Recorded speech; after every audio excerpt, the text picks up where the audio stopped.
हम जो भी बात शेयर करते हैं तो हम वो एविडेंस के तौर पर और उसको जो है चश्मदीद गवाह के तौर पर गुरु की बात से उसका मिलाप करते हैं। नहीं, कभी कभी ऐसा होता है कि मन करता है कि गुरुजी ने जो बात कही है वो सच है कि नहीं है, उसमें वो ताकत है कि नहीं है। कभी कभी मन करता है कि बहुत दिन से हम सुन रहे हैं, आखिर उसका सुनने से क्या फायदा होगा, रोज सुनते हैं उसी बात को। तो सुनने के ऊपर है या गुरु की बात के ऊपर है, तो उसपे गुरु की एक वाणी है, वो वाणी ये कहती है कि वाणी थी, कोई बोले राम राम, कोई खुदाए, कोई बोले राम राम, कोई खुदाए, कोई तेरे गुसैया, कोई अलाए,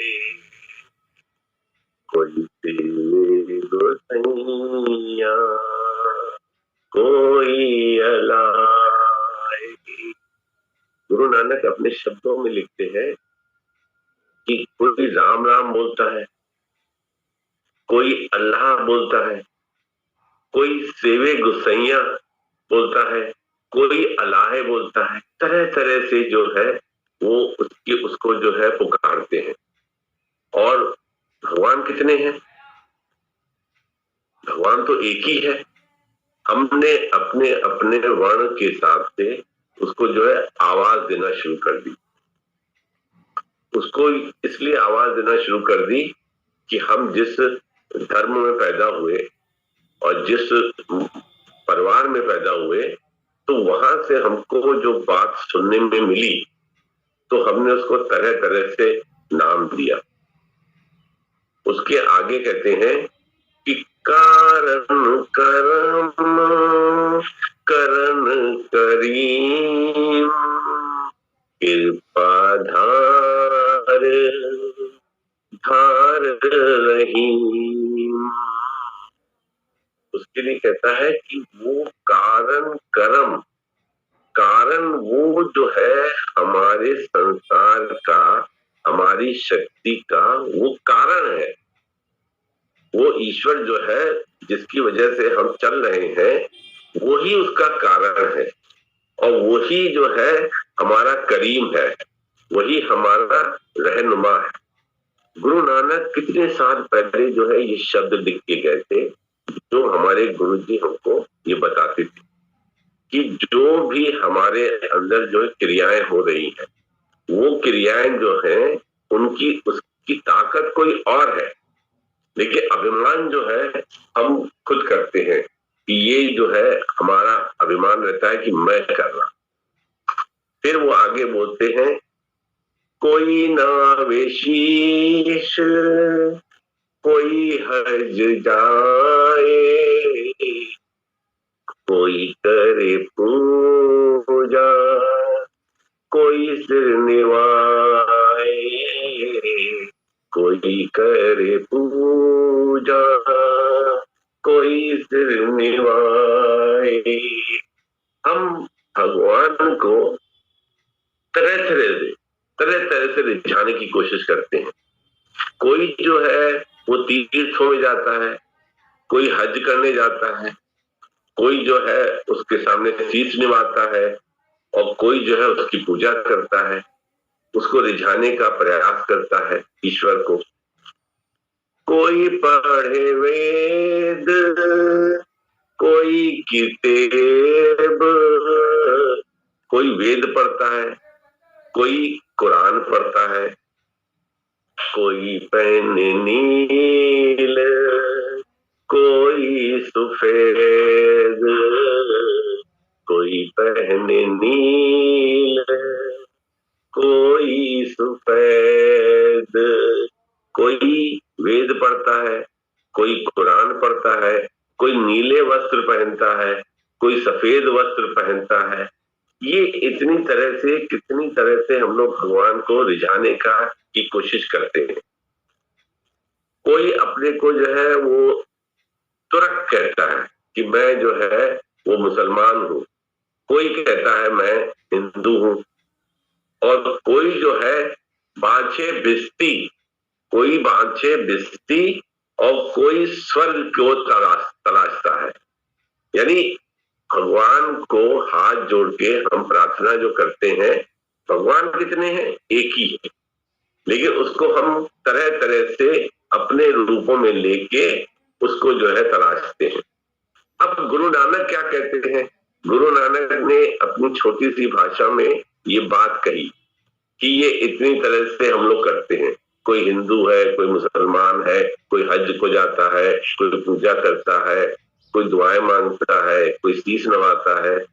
अब गुरु नानक क्या कहते हैं?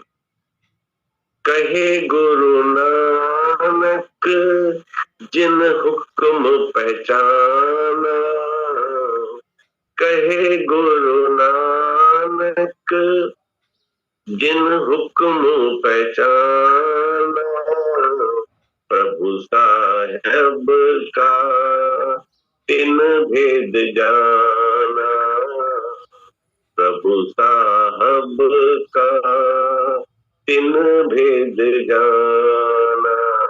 अब गुरु नानक ने पूरी किताब जो है बंद कर, उन्होंने कहा इतना बिखराव जो है धर्म के अंदर है, तो उन्होंने कहा कि जिसने उसका हुक्म पहचाना है कि उसकी वाणी क्या कहती है, उसी ने जो है उसका भेद जाना है। अब देखिए, पूरी बात को कहने का तात्पर्य जो है वो ये रहा कि उन्होंने कहा, साहिब ने, कि जिन्होंने उनका जो है हुक्म यानी उनकी वाणी को पहचाना और उसको समझा, उन्होंने ही उसका भेद जाना। नहीं तो तरह तरह से हम जो है हिंदू मुसलमान होके पूजा करके, हाथ उठा के, दुआएं मांगकर, और तरह तरह से हम तीर्थ जाकर, वर्ण में जाके, नहा के, कपड़े बदल के, नीले कपड़े उन्होंने क्यों कहा? क्योंकि उनके सरदारों में आप देखेंगे कुछ लोग नीले कपड़े पहने रहते हैं। उन्होंने जो देखा तो उन्होंने उसको बोला कि उन्होंने उसको भी रिजेक्ट किया, यदि उसी धर्म में थे उसी को रिजेक्ट किया। क्योंकि हमारे गुरुजी देखिए कोई वस्त्र नहीं धारण करते थे। अब इन्हीं शब्दों को अगर हम उसमें जोड़ें तो वो साहिब जो कहते हैं वो भी वो यही बात कहते थे हमको कि जिसने वाणी में जो है हमारे विश्वास रखा और उसे समझने की कोशिश करी, उसी ने जो है हमारा भेद जाना, हमको जो है समझने की कोशिश करी और हमको उसने पहचाना। क्योंकि मेन जो है वो ज्ञान है, और ज्ञान से ही जो है संबंध है।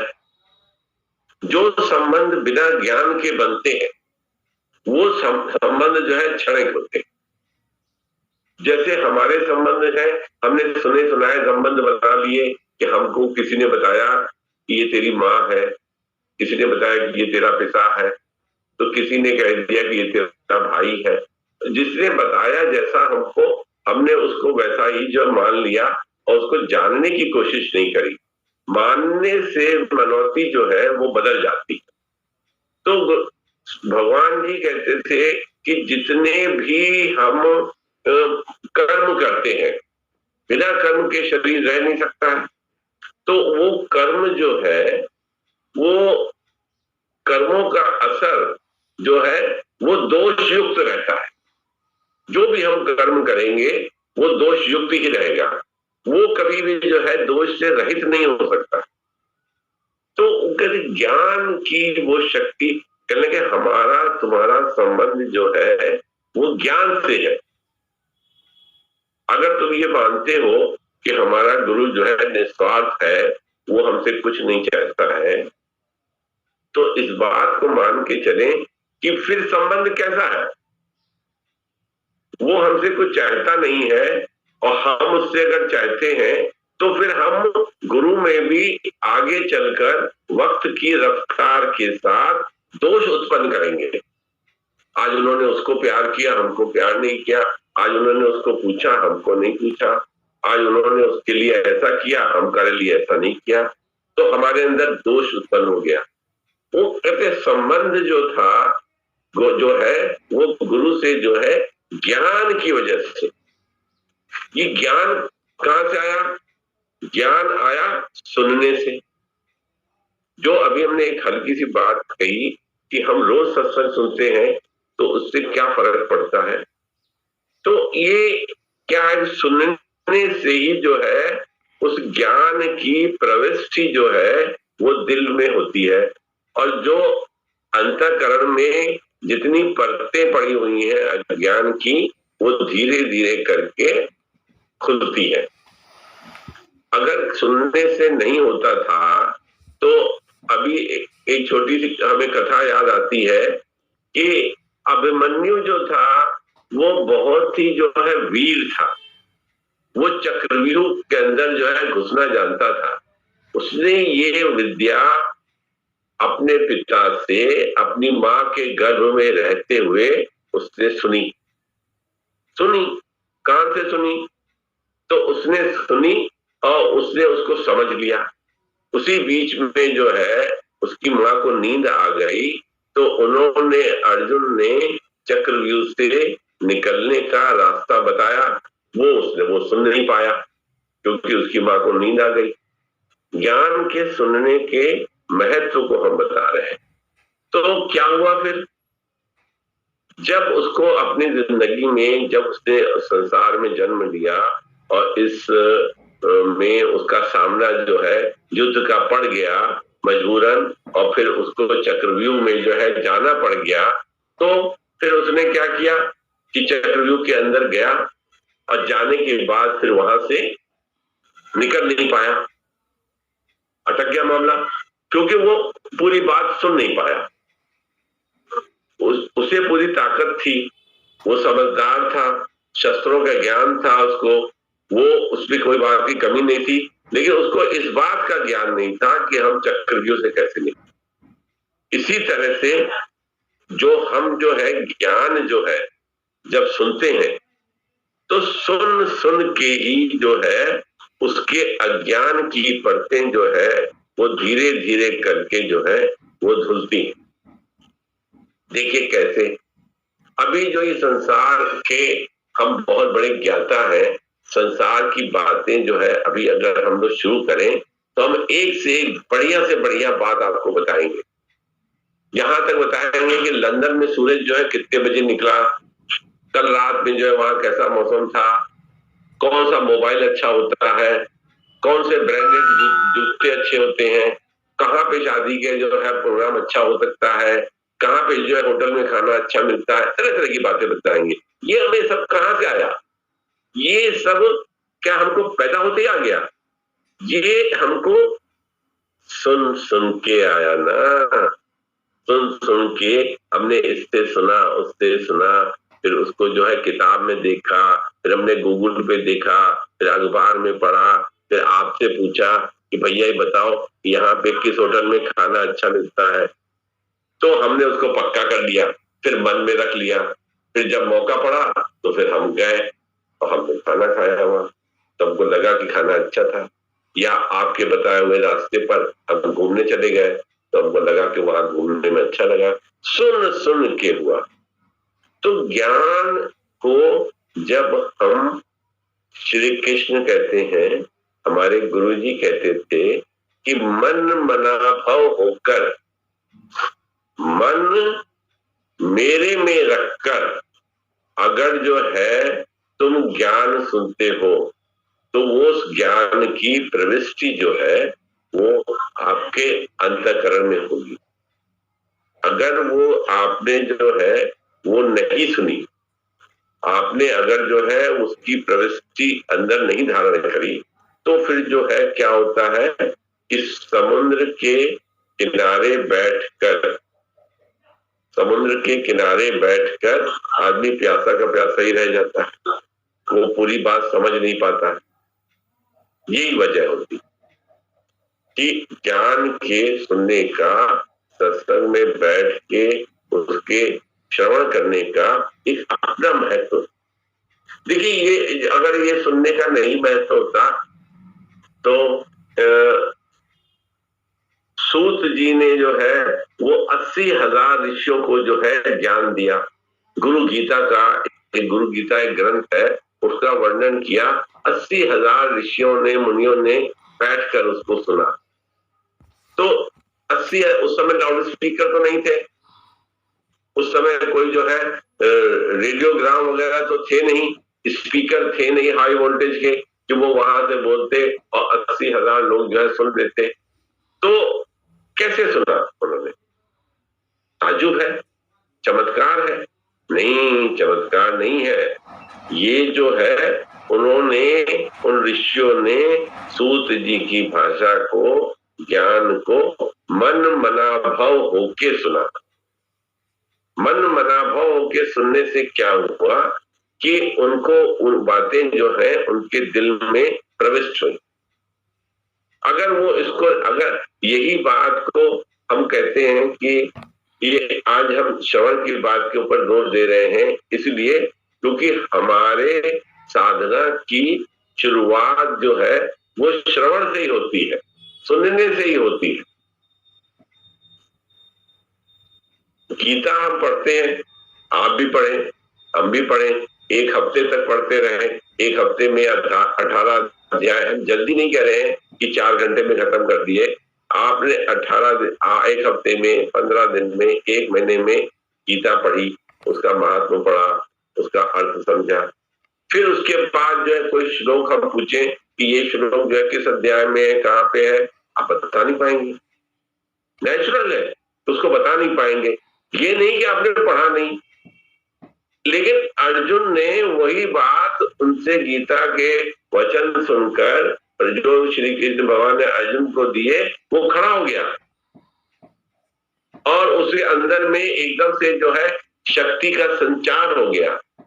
तो ये देखिए, श्रवण का इतना ही जो है महत्व है। अब देखिए, हम कमरे में बैठे हैं, कई लोग हमसे मिलने आए, 2 आदमी आपस में खुशफुसाहट कर रहे हैं, तीसरे ने मुझसे कहा कि वो आपके लिए कुछ कह रहे थे। तो हमारे सुना हमने नहीं, लेकिन हमारी इंद्रियां जागृत हो गई कि क्या कहा, पक्का ही पक्का मेरी बुराई करी होगी, पक्का ही पक्का वो तो ऐसे है ही है, वो हमारी बुराई करते ही है। हमारे अंदर से हमारी भावनाएं जो है जागृत होने लगी। सुनने का अच्छा असर होता है। पूरी बात सुनी भी नहीं, उसकी खाली जो है लेश मात्र एक रेखा से किसी ने बताया तो हमारे मन में एक तूफान सा खड़ा हो गया सुनने से।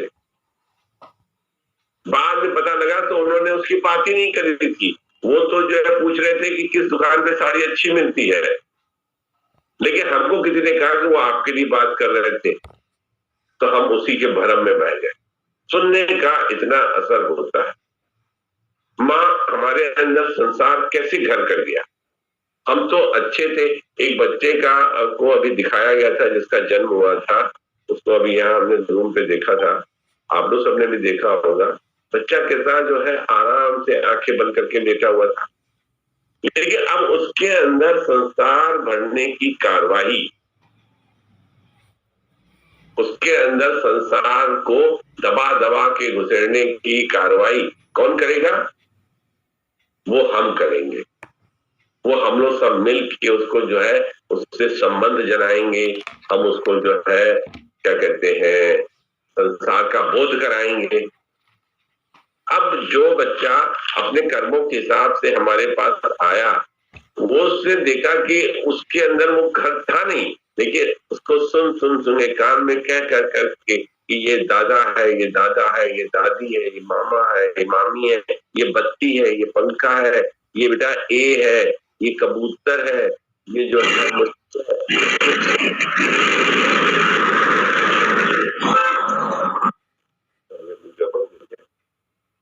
उसको जो है हमने उसको जो है बीच से हमने जो है समझा दिया। अब ये इसको देखिए हुआ कैसे, सुनने से ही हुआ ना। तो अभी वो सत्संग में बैठ के उसको सुन के पूरा हजम करने की बात है। जब कभी जो है गुरु की वाणी चलाते हैं या गुरु की बात बताते हैं बरेली से, तो उसको बहुत ध्यान से जो है सुनने की जो है वो होनी चाहिए कि हम उसको उतना ही मन लगाकर उतने समय के लिए बहुत ध्यान से सुने। अगर हम ध्यान से सुने, अगर उड़ते हुए कानों से अगर हम सुनेंगे तो उड़ते हुए कानों से में आते हुए वाक्य शब्दों का प्रहार ऊपर ही ऊपर से निकल जाएगा। क्योंकि संसार क्या है? संसार शब्द ही तो है। ये शब्द ही का तो माया जाल है जो हमको भटका रहा है। कोई अच्छे शब्द कहता है तो हम ठीक हो जाते हैं, कोई खराब शब्द कहता है तो हम बीमार पड़ जाते हैं। चार आदमी अगर अपने समय में अलग अलग तरीके से मेरे पास आए और बात करें, और बात करने के बाद कहें कि आप कुछ कमजोर हो गए हैं, पहले से आप थोड़े कमजोर हो गए, चला गया वो, चाय भी पी गया, बिस्किट भी खा गया और बातें भी कर गया, लेकिन चलते समय कह गया भाई साहब आपको थोड़े कमजोर लग रहे हैं। फिर शाम तक कोई दूसरा आदमी आया, उससे भी बातचीत करी, कहा कैसे है, फलाना कहाँ रहता है, ये है। फिर चलते समय कहने लगा आपको क्या हो गया है, आप बहुत कमजोर से दिखाई दे रहे हैं, कह के चला गया। फिर उसके बाद थोड़ा मन में हलचल हुई हमारे कि जो है ये ऐसे कमजोर क्यों कह रहे हैं हमको, क्या मैं वाकई कमजोर हो गया हूँ क्या? फिर तीसरा कुछ आया, तीसरे ने भी अगर वही बात कही, चौथे ने भी वही बात कही, तो हमको ये पक्का हो गया कि भाई मैं वाकई बहुत कमजोर हो गया, वाकई मेरे हाथ पैरों में ताकत नहीं रही है और मैं बहुत ही जो है पहले स्फूर्ति जो थी हमारे शरीर में थी अब वो नहीं रही। शब्दों का असर है, शब्दों के असर से ही जो है वो कहता है कि नहीं नहीं तुम जो है ये काम कर लोगे, आप चिंता ना करो, आप कर लोगे, मुझे मालूम है आप सक्षम है, ये काम कर लेंगे। हमको मालूम है हम ये काम नहीं कर पाएंगे, लेकिन उस आदमी के ये कहने पर हमें हिम्मत आ गई। दूसरे ने भी कहा नहीं नहीं अरे आप ये काम कर लेंगे, पहाड़ की चढ़ाई पे तो चढ़ना है, आप भी सब लोग चल रहे हैं, आप भी चलिए, आप भी चल जाएंगे, कोई दिक्कत नहीं है, पहाड़ पे चल के देखिए कितना बढ़िया मौसम है, हिम्मत आ गई। तीसरे ने कहा, चौथे ने कहा, तो अगला बंदा जिसके घुटनों में दर्द था वो पहाड़ की चढ़ाई या 180 सीढ़ी जो है चढ़ गया ऊपर। हो गया, शब्दों का असर है, शब्दों के असर से ही जो है वो जो है आदमी जो है वो कार्य कर लेता है। अब मेन मुख्य शब्द क्या है? मुख्य शब्द है एको ओंकार। ओम जो है वो शब्द ब्रह्म की बारे का वाक्य है, ओंकार का ओम जो है वो वाक्य है। अब ओम वाक्य को जलाने के लिए जो है वो गुरुजी तरह तरह के उपाय करते हैं कि ये ओम शब्द जो है ये हमारे दिल के अंदर बैठ जाए, और इसको बैठाने के लिए हम तरह तरह के प्रयास, तरह तरह की साधनाएं, तरह तरह के रास्ते निकल आए हैं, आदमी उसमें लग जाता है। तभी जब ये कहता है कि वो बार बार जैसे कहते हैं कि नित अभ्यास और नित वैराग्य से जो है वो आदमी के अंदर जो है वो ज्ञान के जानने की जिज्ञासा जो है पैदा हो जाती है। वो कैसे हो जाती है? वो ऐसे ही हो जाती है कि जब वो सुनेगा तभी वो उसके बारे में सोचेगा, जब उसके बारे में सोचेगा तो फिर उसके बारे में प्रयास करेगा। संसार में तो इसी विधि से हम कार्य करते हैं, जब हम सुनते हैं फिर सोचते हैं तो उसका प्रयास करते हैं, फिर उसके बाद जो उसी में हम जो है लिप्त हो जाते हैं। तो भगवान का जो भजन है, भगवान का जो है उसका पहला रास्ता क्या है? सुनने का। उसको हम सुनते हैं और सुनने के बाद जो है फिर उसके अंदर मनन करते हैं कि ये जो बात कही गई ये बात सही थी कि नहीं थी, और अगर नहीं सही नहीं थी तो क्यों ये सही नहीं थी, या मुझको सही क्यों नहीं लग रही है। ये थोड़ा सा मन जो है विचार करेगा अगर, तो विचार करने से ही जो है वो बात अंदर जाएगी। हम लोग रोज बैठते हैं, सुनते हैं, तो हम कभी कभी सोचते हैं कि ये जो है इसको हिंदी में क्या कहते हैं, मोनोटोनस लाइफ हो गई हमारी, मैकेनिकल लाइफ हो गई। सुबह उठे जूम खुला बैठ गए, सत्संग करने लग गए। उससे उसका हिसाब किताब जो है वो होना चाहिए कि जो हमको जो है ये शरीर मनुष्य का मिला है, जैसे कहते हैं जैसे कबीर साहब ने एक बहुत ही अच्छा दोहा कहा था कि रैन गवाई सोच के दिवस गवाया खाए, हीरा जैसा जन्म था कौड़ी बदले जाए। हमने जो है अगर रात है तो हमने सो के गुजार दी, और अगर जो है दिवस है तो सारा दिन जो है खाना खाना देख के कि अभी सुबह नाश्ता क्या बनेगा, फिर दिन में खाना क्या बनेगा, अच्छा अभी रात में क्या खाएंगे, और फिर जो है कैसे करेंगे, क्या करेंगे। इस तरह से जो है जो हीरे जैसा हमारा जन्म था, जिसमें आके शब्दों के माया जाल में हम फंस गए थे, उस हीरे जैसे जन्म को हमने वृथा ही कौड़ी के बदले में गंवा दिया। अगर सच माने में देखा जाए तो कौड़ी के बराबर में नहीं था। अगर आज मेरा मृत शरीर हो तो मेरे मृत शरीर को, मरे हुए शरीर को आप कितने में बेच देंगे? कोई नहीं लेगा। आप कह देंगे ये मर गया है, इसके शरीर को हम बेच देते हैं, इसके जो है 2 लाख रुपए कोई दे दे, कोई देगा नहीं। यानी कबीरदास ने कह दिया हीरे जैसे जन्म को कौड़ी बदले जाए, यानी अगर उसकी विवेचना अगर करें तो कौड़ी के बराबर भी नहीं है ये शरीर। लेकिन हम जो है सो के खा के और दुनिया में घूम के और अपने को उसी में रख के जो है घूमते रहते हैं, समय को गंवाते रहते हैं। तो इसका मूल क्या है? मूल क्या होता है? मूल कहाँ पे पता लगता है? इसका मूल और इसका अर्थ हमें कब पता लगता है? जब हमको किसी कष्ट की अनुभूति होती। ये सब बात ठीक है, सत्संग सुनने की बात हो गई, हीरे जैसे जन्म को कौड़ी के बदले जो हम गंवा रहे हैं, ये भी बात ठीक हो गई, सब सुन लिया। लेकिन जो फायर है, जो हमारे दिल में जो है वो उत्साह है, उसका कब जागृत होता है? जब संसार में रह के कष्ट हमारे पास आता है। कष्ट कैसे आता है? कष्ट 2 तरीके से आता है। एक तो कष्ट हमको अपने पुराने कर्मों के हिसाब से, भुगतान के हिसाब से आता है, और एक कष्ट हमको अज्ञान की वजह से आता है।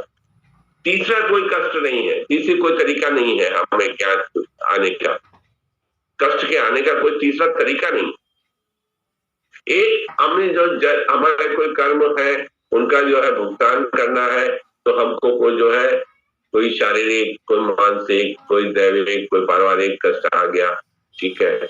और एक कष्ट जो है जो हमने अपने अज्ञान से पैदा किया है, अज्ञान के वशीभूत होके जो कष्ट हमने पैदा किया है, उसकी वजह से जो है हमको जो है अज्ञान से जो कष्ट आता है, तब जो है मन दुखी और विचलित हो जाता है। तब उसको जो है कबीरदास का दोहा याद आ जाता है कि जो है वो कबीरदास सही कह रहे थे कि ऐसे करें। और ऐसे अगर देखा जाए तो ऐसे सारा जिंदगी कैसे गुजारी हमने कि भजन करने को आलसी, भोजन को तैयार। भजन करने के लिए क्या है, ये तो कल सुन लेंगे, कल कर लेंगे, अभी क्या है, अभी तो ये बात कर लेते हैं, ये बात कल हो जाएगी। कोई भगवान कोई चला जा रहा है क्या? गीता कोई हमारी कोई उठा के ले जाएगा क्या? फिर पढ़ लेंगे ना मौका देख के। और भोजन के लिए हम दूर तक जाएंगे, और दूर तक जाके भी जो है खा के आएंगे, चाय पी के आएंगे। लेकिन भजन के लिए जो है हम आलस दिखा देते हैं, क्योंकि हमारे अंदर में उसकी जिज्ञासा इतनी बन नहीं पाती। अगर बन पाती, अगर कोई को पता लगे कि 8:45 पे हवाई जहाज जो है वो उड़ने वाला है दिल्ली के लिए, और हमको 6:45 से के पहले यानी 2 घंटे के अंदर रिपोर्टिंग करनी है, तो देखिए फिर कैसे भागते हैं। और जो अगर हम जो 30 किलोमीटर की दूरी पे है, हमने उबर उबर में जो टैक्सी आती है उसको बुक कराया, वो नहीं आती है। बुक कराया हमने और वो बारिश की वजह से या सर्दी की वजह से 10 मिनट हो जाता है, कोई उबर बुक नहीं हो पा रही है, तो देखिए मन कैसा विचलित होता है। दरवाजों में ताले लग गए हैं, बैग तैयार हो गया है, हम 4th फ्लोर से उतर के नीचे आ गए हैं, अब उबर बुक नहीं हो पा रही है, अरे मेरा हवाई जहाज छूट जाएगा, कैसे करें, क्या करें, कुछ समझ में नहीं आ रहा है। अच्छा देखो दूसरी बड़ी गाड़ी बुक कर लो, अच्छा टैक्सी ट्रैवल एजेंट को फोन कर दो, अरे ट्रैवल एजेंट कहाँ से आएगा, उबर ही को बुक करो, अच्छा तुम अपने मोबाइल से बुक कर दो, अच्छा ये कर लो। कैसा आदमी विचलित हो जाता है, उसको पता है कि 8:45 पर हवाई जहाज उड़ जाएगा, हमको उससे पहले वहां पहुंचना है, हम तैयार हैं, हमने सामान बांध लिया है, हम अपने फ्लैट से नीचे उतर के ग्राउंड फ्लोर पे भी आ गए हैं, अब ऊपर नहीं आ रही है, गाड़ी नहीं आ रही है, क्या करें।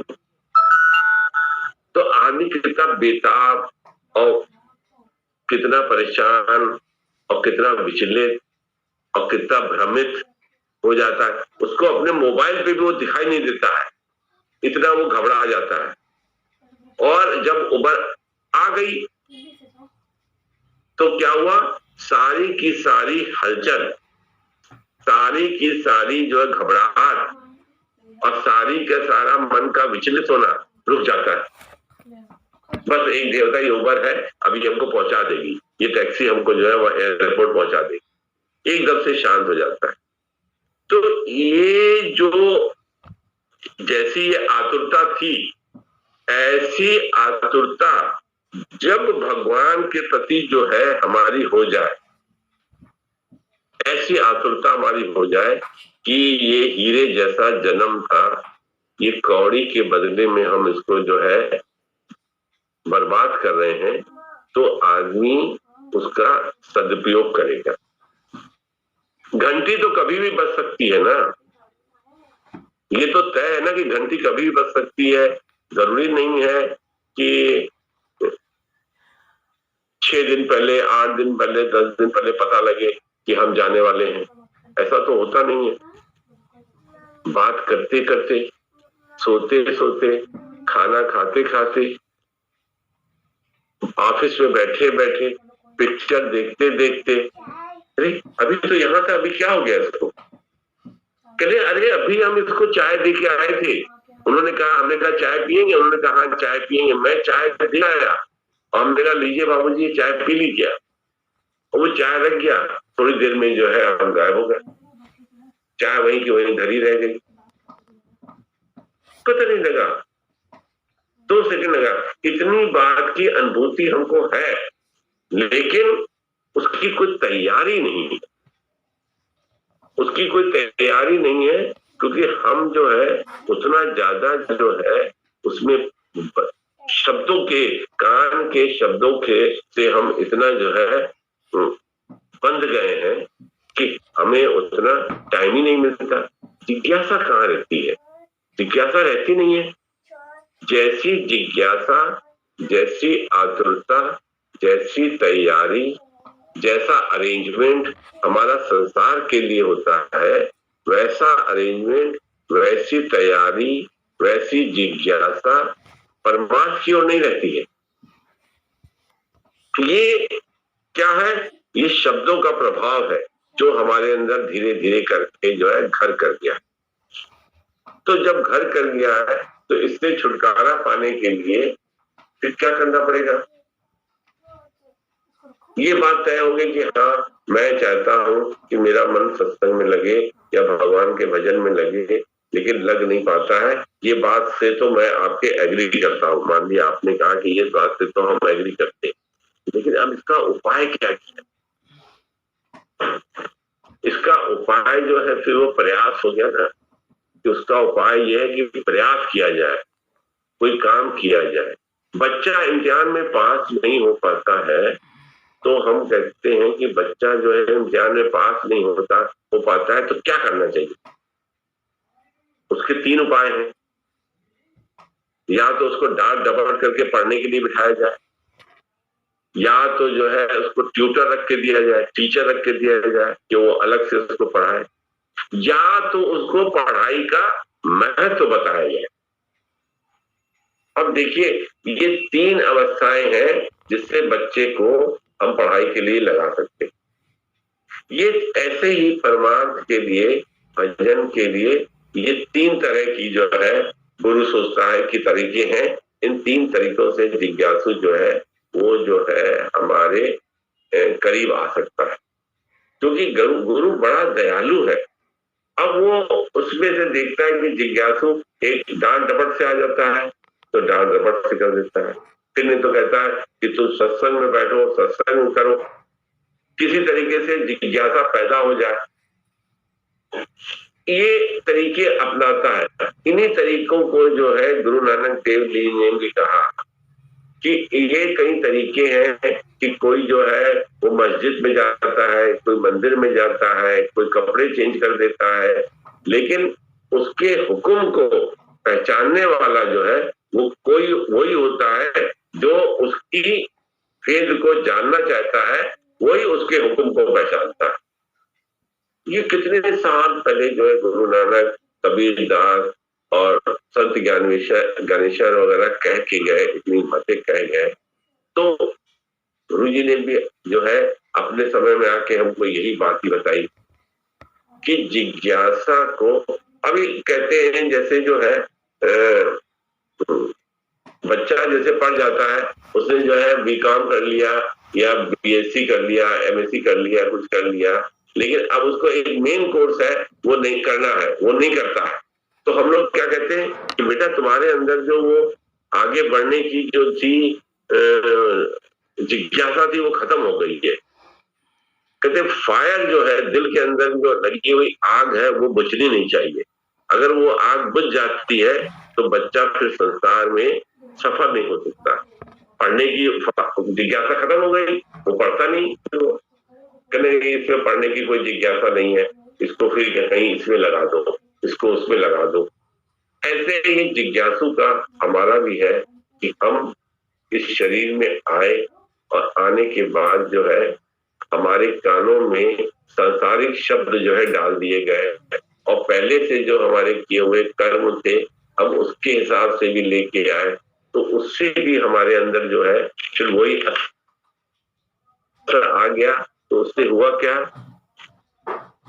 उससे असर आ गया कि अब उससे निकलना बड़ा मुश्किल हो गया हमारे लिए। हम ग्रंथ के पढ़ते हैं, हम ग्रंथ को पढ़ते हैं और ये हम ग्रंथ के पढ़ने के हक में नहीं है। हम ये नहीं कहते कि आप ग्रंथ पढ़िए और आप जो है किताबी ज्ञान को प्राप्त करिए, हम इसके हक में नहीं है, लेकिन साथ में हम ये कहते हैं कि जो गुरु की वाणी है उसको वेरीफाई और जरूर करना चाहिए कि ये सही है कि नहीं है, और अगर सही है तो क्यों कर सही है, अगर सही है ये तो फिर हमको इसको ग्रहण करना चाहिए।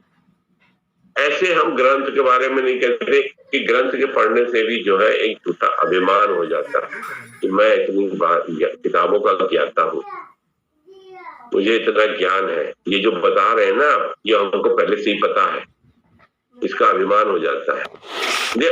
लेकिन हम उसको क्या कहते हैं कि ग्रंथ में हम देखेंगे तो हमको तुरंत ही जो है बरेली की आवाज सुनाई देगी कि हाँ अच्छा वो भी तो ऐसे ही कह रहे थे, वो भी यही कह रहे थे, इसमें भी यही लिखा हुआ है। जब भी सुना हुआ बात को वेरीफाई कर लेते हैं।